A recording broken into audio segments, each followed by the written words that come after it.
tenda abajuvu Allah subhanahu wa ta'ala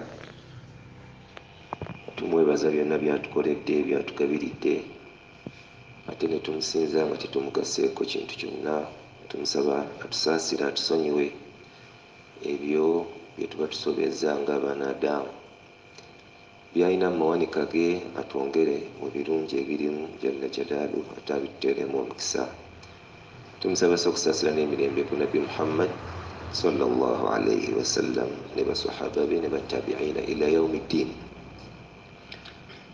Nabbi sallam ng'avudde Tabuk twagamba yafuna abagenyi oba ebibinja by'abantu bingi siregamba biwerera ddala 7 n'okusukkawo babayitanga al-wufud baali bazze okusiramuka nga bwe twagamba abamu baali tebazze kusiramuka bazze ku challenginga nabbi nga bwe twalaba Banajran mulimu abaali bazze just okulaba omusajja ono eyita nabbi afaanana atya na biki byaliko naye nga ufudu ezisinga zaali zizze kusiramuka.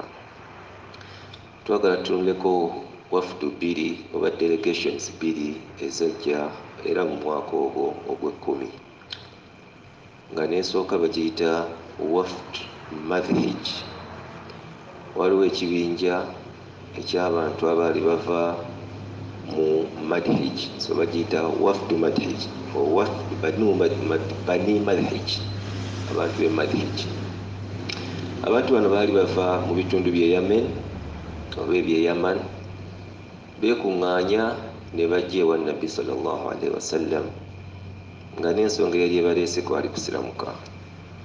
Baalina mukama waabwe yali abakulira baali bamuyita Abul Hakam.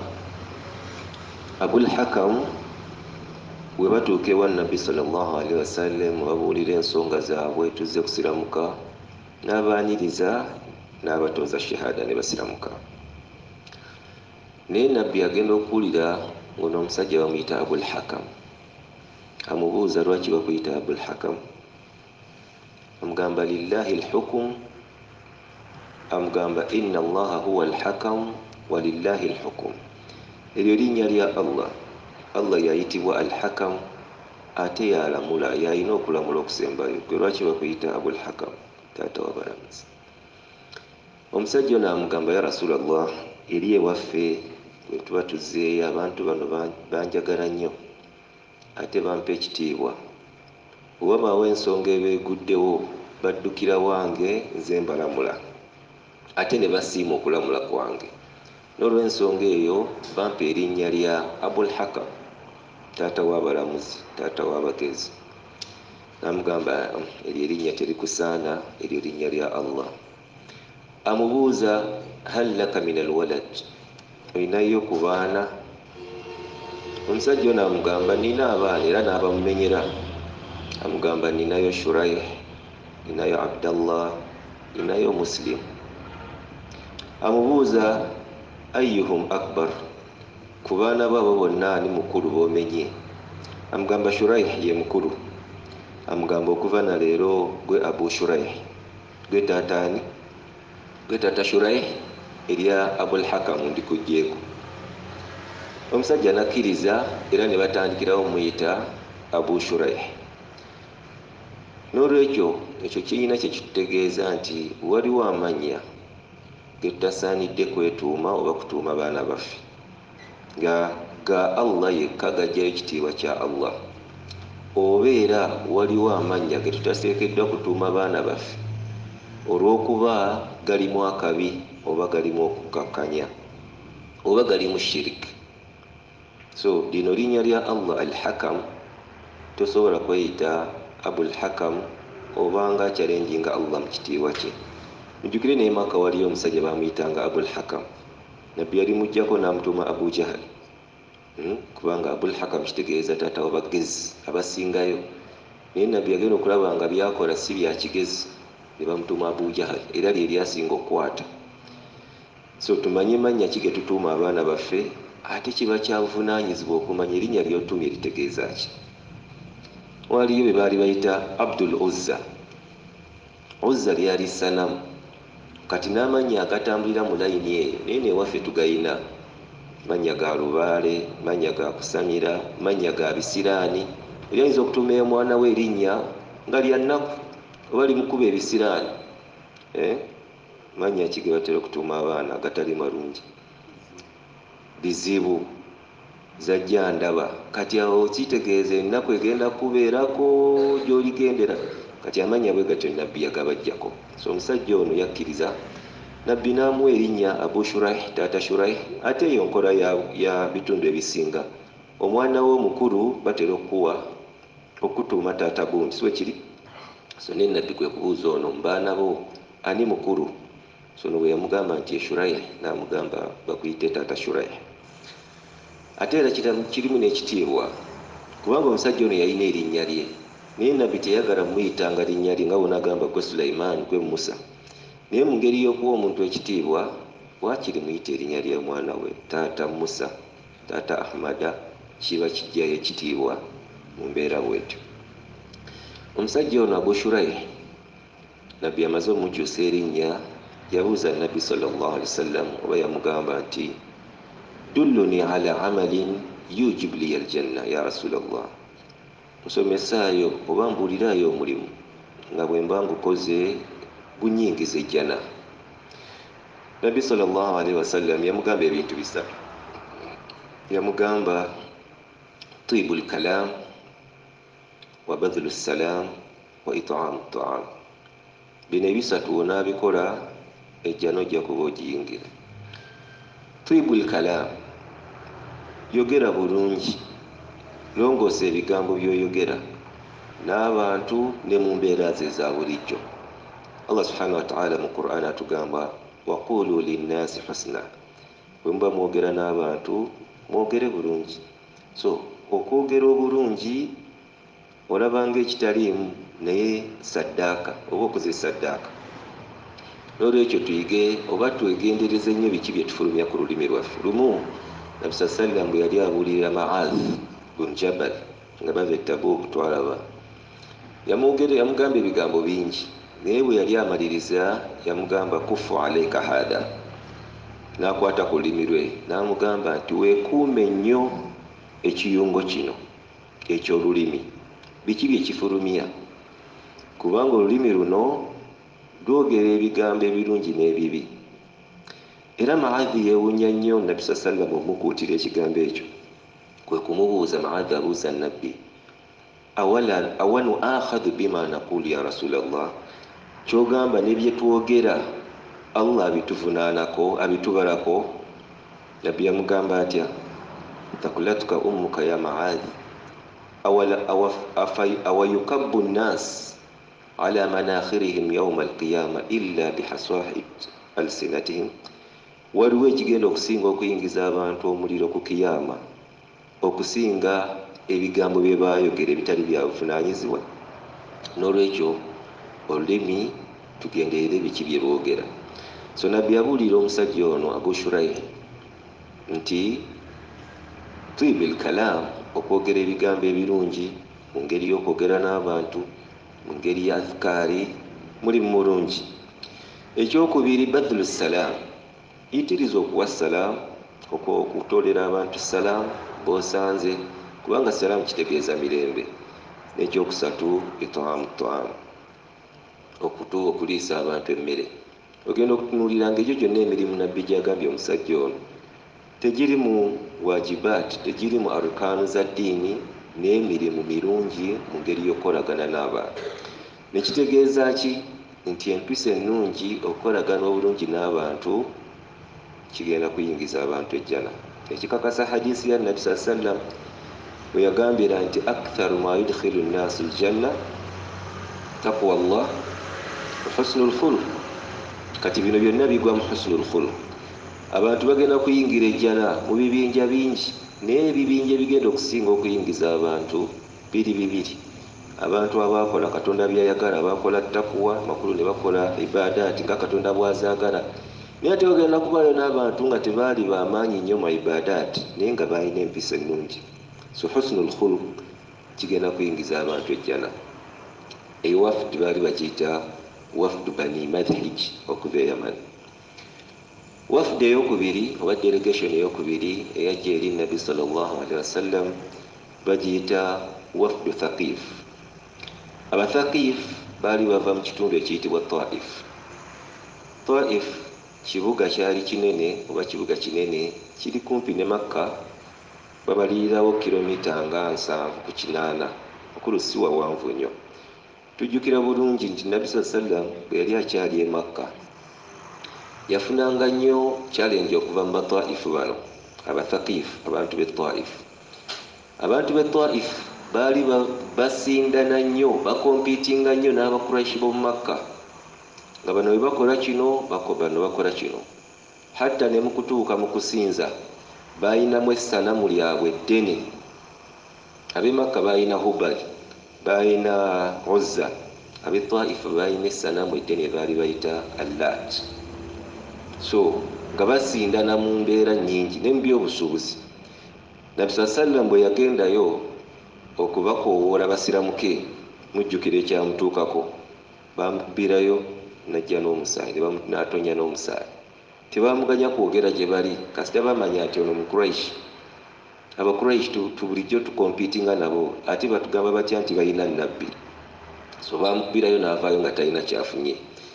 Kati abasajja bano nabbi yafangayo nnyo abantu basiramuke, abantu b'e Taif, wadde bamuyinako obusungu.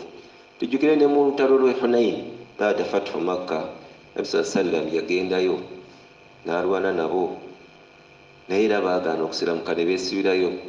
Kakati mu mwaka guno bagenda okujja bajja basiramuke. Mu lutalo lw'e Hunain olw'okuba babattamu Abataifu batta abasiraamu bangi, abasiraamu ne banyiiga, bagamba Nabi sallallahu alaihi wasallam, ya Rasulallah, abasajja bano bakolimire, bagambye okusiramuka ate batutuusizaako obulabe bungi. Nabi sallallahu alaihi wasallam yagaana okubakolimira, instead n'abasabira dduwa. Yagamba Allahumma ihdi Thaqif wa'ti bihim, ay Allah, abantu b'e Thaqifu bano oba Abathaqifu bano, abantu b'e Taif, bawe hidaaya balungame bategeere obusiraamu ate bajje. Kati edduwa gisaba eri mwaka gwa 8 baabano basiramuka mu mwaka ogw'e10. Abantu bano bwe bajja Abathaqifu ne basahaba bwe babalengera babeewuunya kubanga baali babamanyi obukyayi bwe balina ku busiraamu. Mu bamu ku babalengera kwaliko Abu Bakar ne Al-Mughira ibn Shu'ba. Abubakari bw'alengera Abathaqifu nga bajja n'ayagala agende ewa Nabbi amuwa amawulire, yabasooka era bayogerezeganya n'oyo, ndeka nze mantwala amawulire ewa Nabbi mutegeeze nti Abathaqifu bajja. Era Abubakari yatuuka ewa Nabbi sallallahu alaihi wasallam n'amugamba waliwo ekibinja ky'abasajja b'e Taifa kijja kyagala kusiramuka. Nabbi sallallahu alaihi wasallam yawulira essanyu okuwulira nga abantu adde bamukola obubi bazze basiramuke. Abathaqifu bano bwe bajja ewa Nabbi sallallahu alaihi wasallam, obutafaananako wufuudu zonna ziri endala, delegations endala, bajja ewa Nabbi n'amugamba Muhammad, tuzze okusiramuka naye on condition. Twagala okusiramuka tulina obukwakkulizo buno wammanga, bw'obukkiriza tusiramuka, bw'ogaana nga tubivaako. Bamumenyera, bamugamba bwe tuba bakusiramuka la nu'ashar wala nuhshar wala nusalli wala yustamar alaina. Bwe tusiramuka ffe tetujja kuwa zaka mpaji ya ddiini. Amugamba oba okkiriza tusiramuke, ebya zaka totubanja, tetukwata ku maali. Ekyokubiri, tetujja kugendanga mu jihad, bino kugendanga mu ntalo okulwana, tetuliimu. Ekyokusatu, bwe tusiramuka ebyokusaala tetubiriimu, tetujja kusaala. N'ekirala, bw'oba watufuwa amiiru yenna alina kubanga ava mu ffe, oba amiiru oba musomesa alina kubanga ava mu ffe Bathaqifu. Conditions nzibu, si bwe kiri? Ntwagambye sagala kusaala naye njagala kusiramuka, ate ne zaka sijja kuwa, ate ne jihadi tompita. Nabi sallallahu alaihi wasallam bwe yawulira conditions ze bataddewo, yabagamba nti mugambye temwagala kulwana jihad mulekeyo mba temwagala njitadde temwagala kuwa zaka kale nayo mugireke naye bwe kyatuuka ku swala yabagamba nedda teyitibwa ddiini tesobola kuba ddiini nga temuli kusaala amakulu eswala teyagirinaako compromise yabagamba la diina lima la rukuu fihi nga temuli kusaala mate mulowooze nti musiramuse n'abagamba nakiri ekyokusatu kyebagambye nti bw'oba oyagala tuwa amir alina kuva muffe n'abagamba ekyo nja kikola sijja bba wa amiru atali mu mmwe so mu bintu ebina bye baasaba bisatu yabita nakkirizaako ki n'alekayo kimu lwaki eswala yagaana okugibateera kubanga eswala yempaji y'eddiini yenkondo enyweza eddiini aswalatu imaadu ddiini eswala yeraga obusiraamu bw'omuntu faman aqamaha fakad aqama ddiin waman hadamaha fakad hadama ddiin omuntu atasaala aba tayinza kweyita munnaddiini ate mu hadithi endala yatugamba alahadu alladhi bainana wa bainahum aswala ekitwawula ffe nabannaffe bali kusaala kati bw'oba tosaala kitegeeza toli musiraamu n'olwekyo nabbi abagamba mba temwagala kuwa zaka mugira mulekayo ebya jihadi sijja bayita naye kyekyesola mulina okusaala bwe balabanga ku condition z'ennya nabbi abawaddeko esatu azitadde bagamba kale tusiramuke ekyo kitutegeeza ki omuntu nga mupya mu busiraamu bingi abatanabitegeera naye obuzibu bwe tuyina omuntu azze okusiramuka mutumulowoozesa nga ffe kati ye ebyokusala tabimanyi asinza lwa sande lumu mu wiiki si bwe guli oluusi n'okugenda tagenda ate gwe omugamba eswala 5 buli lunaku omugamba zaka omugamba okusiiba ebintu nga bipya mu bulamu bwe mu bwongo bwe nabi sallam yakozesanga hikima ekintu ekikulu mu busiraamu omuntu omupya ayagala okusiramuka shahada kasita omugyamu shahada ebirala bijja kujja mpola gwe mukkirizise ategeere nti katonda ali omu ne nabbi muhammad sallam mubaka we bino ebirala ojja bikwata ki mpola naye obuzibu bwe tulina omuntu azze okusiramuka byonna oyagala obimuyiira omulundi gumu kati mu busiraamu jyoze shahada tulina okusaala eswala 5 abamu batuuka n'okubagamba layiri kati omuntu yakasiramuka omugamba elayiri olina okuzukangako ekiro osaale omuwala yakasiramuka kakaaya omanye eno mubusiraamu akakaaya kakulu naye si ke kasooka muntu emyaka 3 azze kusiramuka ku myaka 3 tamanyi kakaaya ate gwe kofudde ensonga nedda so nabbi sallam abasajja bano abagamba bwemba temwagala kukola jihad mugireke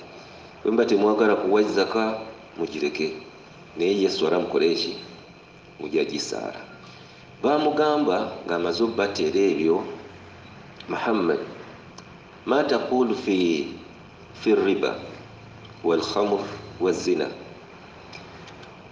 bamugamba nti muhammad biri tubitegedde naye eddiini ye egamba ki ku riba kubanga ffe newaffe riba yetukolera riba mugimanyi erimu ebiteeko mingi mathalan riba eya bulijjo n'owola omuntu akakadde n'akomyawo kamu kitundu ba bubiri ebifaananako bwe bityo kati bamugamba riba eddiini yegisomesaako ki nabbi abagamba haramu enewaffe tekkirizibwa bamubuuza ma taqulu fi lkhamr ate omwenge eddiini yekugambako ki agamba haramu baba mugamba fa inna nasuruha ffe ewaffe eri tugusogola ate tugunywa gutumalako ebizibu abanywi b'omwenge si bwe bagamba awulira stress wawulira ebizibu ng'anywa ku mwenge kati bano bamugamba ffe ewaffe tunywa omwenge eddiini ye gusomesaako ki abagamba tegukkirizibwa bamugamba ate obwenzi zina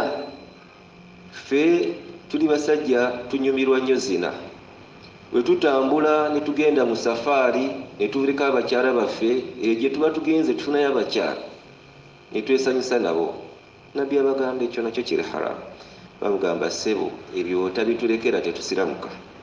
Bw'otugaana omwenge n'otugaana ne riba n'otujja ne ku bwenzi tetujja kusiramuka. Mu bo mwalimu abasajja bakulu mweyo wafuti mweyo delegation be bagamba bannaabwe abaali balemeddeko ebyo ebisatu babagamba bannange mugambye muze kusiramuka ate nabbi abagamba kino tekiriyo mu ddiini ate mulemerako. Bagamba bannaabwe nti mulaba abasajja bano basonga ku baswahaba abaava e Makka bamuhajiruun ba Abubakari ba Umaru baani abaaliwo.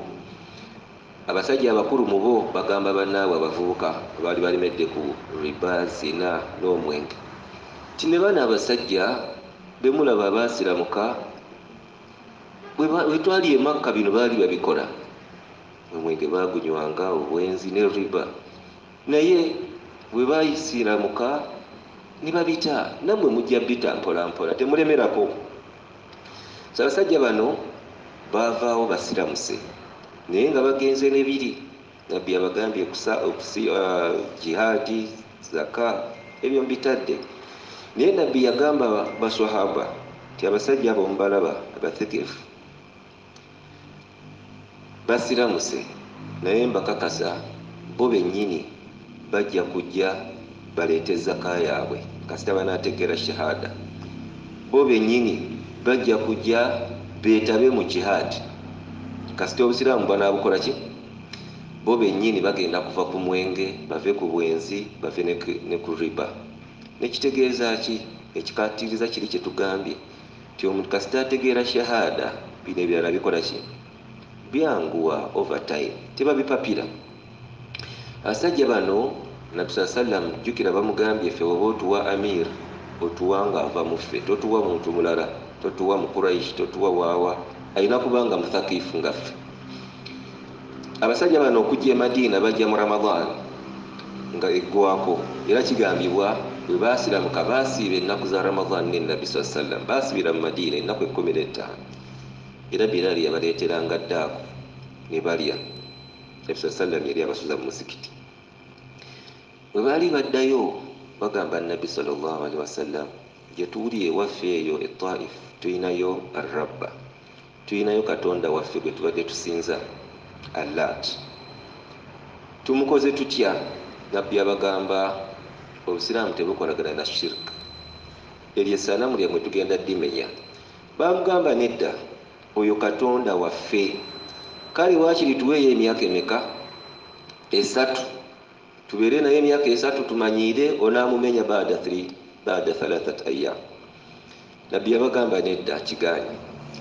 Bamugamba kale tuwe omwaka gumu tugira tubeera n'essanamu lye katonda waffe oyo. Yabagamba ŋŋaanye. Ne bagamba kale tuwe omwezi. Nabbi n'agaana n'abagamba kasita osiramuka shiriki yenna olina okukola ki? Okumweyambula. Bwe balaba nga Nabbi alemedde ku ssanamu agenda ddimenya bamugamba bw'oba ogenda kumenya Arrabba waffe oyo ffe tetusobola ddimenya ojja kuweereza omuntu alimenye. Nabbi sallam yaweereza Khalid bin al-Walid ne baswahaba abalala bagende bamenye essanamu liri. Abasajja bano baali balitya, baali bamanyi nti katonda waabwe oyo b'essanamu lyabwe lisobola obbatuusaako obulabe. Baalina yakiini eyo nti wookolera akabi ku ssanamu lino oyinza okufuna ekizibu. Kati baatya okulyemenyera. Bagamba Nabbi gwe genda weereza omuntu alimenye. Era Khalid bin al-Walid yagenda n'alimenya n'ajjayo newo ebyaliyo wansi, waliyo ebyobugagga bye baali baterekayo n'abireetera Nabbi sallam. Bwe baali baddayo bagamba Nabbi twagala okuddayo naye tuwe omuntu agenda okuba amiru waffe agenda tusomesa eddiini. Jjukira bagambye tebaagala muntu atava mu bo. Nabbi sallam yabawongera sahaba yali abasingamu obuto, mwalimu obuvubuka baali bamuyita Amir ibn Mas'ud al-Thaqafi. Amr ibn Mas'ud al-Thaqafi agamba omuvubuka ono yagenda okuba amiru wammwe ate yagenda okubasomesa eddiini. Amr ono yali yasiramuka dda, ye yali yasiramuka mabega era nga gyewa Nabbi sallam n'asoma eddiini n'amuyigiza ne Qur'an. Bano banne baali tebamanyi. So Nabbi sallam abagamba ono yagenda okuba amiru wammwe, yagenda okubasomesa eddiini. ne bakkiriza. Naye nabbi yali alamira awawasuiya omuvubuka ono gwalonze nga amir, amugamba ogenda okufuga abasajja bano gwe nnonze okubasomesa okubeera amiri waabwe, naye ogoberera nnyo ng'obafuga obakwate mpola, bakwate bulungi. Ekyokubiri, bw'oba oyimiridde okubasaaza, iktadi bi adhafihim, olina okulaba omunafu mu bo asinga obunafu kw'opimira ekigero ky'okusaala. Namukitegeera, awa imaamu empisa z'okusaaza. Bw'otunula mu layini nga mulimu abazeeyi, essuula gy'ogenda okusoma gipime nti tejja kukosa ki, towanvuya nnyo kukosa muzeeyi. Bw'otunula mu layini b'osaaza nga mulimu abalwadde, era pima ekigero ky'ogenda okuwanvuya mu swala, nabwe ekityo nga mulimu abaana. Jjukira abasajja bano baali bagambye tetwagala kusaala. Kati bw'ona abasaaza n'obasaaza eddakiika 2 okyali mu swala, bajja kwetamwa. So Nabi sallam mu magezi ge yagamba omuvubuka ono basaaze eswala nga nfunda, nga nnyangu, baleme kwetamwa. Ekyokubiri yamugamba, bwe muddayo ogenda kufuna omwaziinyi, naye omwaziinyi oyo nga tebamusasula mpeera. Amakulu adhaani tebagisasulirako mpeera. Bwe mba mulonda muazini ku muzikiti tabasalira musaala nti nze nja kwaziinanga mumpa omusaala bwe guti. Nabi sallam kyali kiraamo kye. Muyinza omuwa akasiimo mu kweyagalira kwammwe, naye nga si yabakoze eki, si yasaza omusaala. So Nabi sallam ate abasajja bano wafudu thaqifu n'obukwakkulizo bwe bwali bazze nabwo obuzito, ngakkiriza ebimu ng'ebimu abitadde. Tulabyewo hikma ng'omuntu azze okusiramuka gwe rakkaza ku shahada, mukkirizise kasita ategeera eddiini, biri ebirala bijja kujja mpola. Naye before abasajja bano baali tebannajja bathaqifu, waliyo omusajja eyali yasiramuka mbo, baali bamuyita Amr bin Mas'ud, yali asoose okusiramuka. Naye omusajja ono yajja n'asiramuka n'ajja ewa Nabbi sallam nga bathaqifu tebannasiramuka. Bw'ajja ewa Nabbi sallam amugamba, ya Rasulullah, nze kusiramuka. Nabbi n'amutoza shahada n'asiramuka. Omusajja ono bw'asiramuka agamba, ya Rasulullah, nzikiriza ngende ewaffe, abasajja abantu bange mbakoowole basiramuke. Nabbi sallam amugamba, nga ntidde bayinza okutta sajja b'ethaqifu ab'ettaifu, baali bakambwe nnyo, wandirese n'osigaza obusiraamu bwo ng'obukwese, bantu abo mbeeraliikiridde. Omusajja ono yagamba Nabbi, ya Rasulullah, ate baamu kweraliikirira, balinze mukama waabwe, bwe njogera bakkiriza ate bampanya ekitiibwa, ne bwe mba neebase tebasobola kunzuukusa mu kumpa ekitiibwa. Omusajja ono bw'alemerako, Nabbi amugamba, kale bw'oba bw'osazeewo genda okole ki, kubakoowole basiramuke. Naye omusajja ono bwe yatuuka mu bantu be abathaqifu n'abagamba, nze nasiramuse, mujje musiramuke, baamuttirawo nga tebaagala kuwulira ku bya busiraamu. Era amawulire gatuuka ku Nabbi nti omusajja wo bamuse, Amr bin Mas'ud Thaqafi bamuse. Nabbi sallam n'awulira ennaku n'agamba, ekyo kye nnatidde. Kati bano we bajja omulundi ogwokubiri abathaqifu delegation we yajja, Nabbi yawulira essanyu okuba nti bakoze eki, bazze okusiramuka. So ezo ze wafudu bbiri ze tutunduddeko olwaleero. Wakyaliyo obufuudu endala tujja kuonako ezinaaba zisobose inshallah. Naye mulimu ebyokuyiga mu bufuudu zino. Mu kino ekibinja ekisembyeyo kitulaga butya bwe tukola daawa. Omuntu ebintu ebimu ogenda obikwata mpola, oluusi waategeera eddiini bimuyingira yekka. Osanga omuwala nga yagadde obusiraamu ng'alina ekimwagaza obusiraamu, oluusi mukwano gwe, oluusi ki. Naye ate wayita akaseera ng'ayize eddiini, omusanga nga n'akakaaya tayagala kukaggyako. Si bwe kiri? Ng'akasinga ne bano abaazaalibwa mu busiraamu, naye ng'akayize overtime. N'olwekyo tuyige butya bwe tukola daawa, butya bwe twagazisa abantu eddiini, na biki bye tutandikirako, kubanga waliyo al ahamu thumma al muhimu. Otandikira ku bisinga obukulu, then nodda ku binene ku binene. Nabi sallam bwe yali atuma Muadh, tujja mulabako mu maaso eyo, bwe yali atuma Muadh ogende Yaman abasiramule, yamugamba innaka taati qauman ahla kitab fad'uhum ila shahadati an la ilaha illa allah wa anni rasulullah. Bagambe shahada mukusooka nga tonna bagamba kirala kyonna. Fa inhum ata'u laka lidhalik, bwe banaamala okukkiriza shahada ng'ebayingidde, fa'alamuhum anna allaha qad iftarada alayhim 5 salawat, olwo babuulire ebyeswala. Naye ffe oyagala kino na kino na kino obibuulira omuntu eyakasiraamu k'omulundi gumu. Era abantu abavudde mu busiraamu nga babulimu bagamba siraamu nawulaba nali njagala nnyo obusiraamu, naye ebintu byammwe bingi, mateeka gammwe mazito. Ekyo kiva ku ani yamusomesa obusiraamu, yabimupakira kumu n'alaba nga tabisobola. Nolwekyo tukole da'wa bilhikma walmaw'idatu lhasana. Subhanaka allahumma bihamdik ashhadu an la ilaha illa anta nastaghfiruka wa natubu ilayk.